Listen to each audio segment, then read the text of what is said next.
Well, the G7 is being hosted by Germany. It is underway, and while the Russian invasion of Ukraine is dominating the issue, it's also the participation of leaders like the Indian Prime Minister Narendra Modi. With me is my colleague Trent from Germany. Welcome here. I mean, it is really beautiful, but also there are issues dominating the politics. One, of course, is the Russian invasion of Ukraine. Do you see any solution by the grouping, that grouping can do anything? Look, it's a very difficult one, isn't it? I mean, there's just such a long list of problems that are associated with the war in Ukraine. Of course, you've got the military aspect, which obviously gets most of the headlines, but then you've got all these other issues, famine and food security. Of course, Ukraine is the breadbasket for much of Africa and the Middle East, and millions of tons of grain are currently stuck there right now. Supply chain problems, many issues stemming from that war, refugees as well making their way across Europe. I mean, it's a very difficult time, I think, right now for the G7 leaders.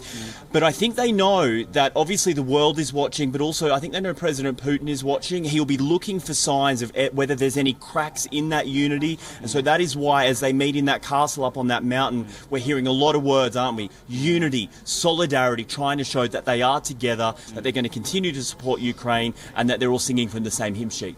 But it's all about talk, outcomes, joint statements, press releases. Do you see, I mean, more than that, the West coming together? And like President Zelensky today said that he would like to have more equipments in terms of defense equipments. Do you see the West providing any practical help to Ukrainian president? Yeah, well, look, I think I saw, today the Americans are keen to ratchet up sanctions a little bit more on the Russian defence industry, effectively try and make it very difficult for them to replace their equipment as it's lost on the battlefield by denying them parts for new equipment.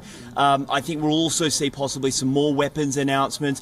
What you definitely notice is that you've got the UK and the Americans very keen to go in hard, help Ukraine basically with whatever they ask for. Europeans are a little bit more soft on this. They're sort of not so keen to go full in.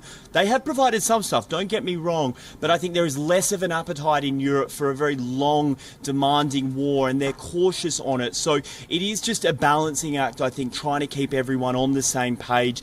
But, it is a challenging one, and so that is why I think we see so many statements and press releases. But, for what it's worth, military experts will say if it wasn't for a lot of that Western aid going to Ukraine, they probably wouldn't have lasted this long as they have. And of course, Putin hasn't achieved his aims. He wanted that country within about a week, but all of that equipment and the fighting force of the Ukrainian military means it's still an ongoing conflict. WION is now available in your country. Download the app now. Get all the news on the move.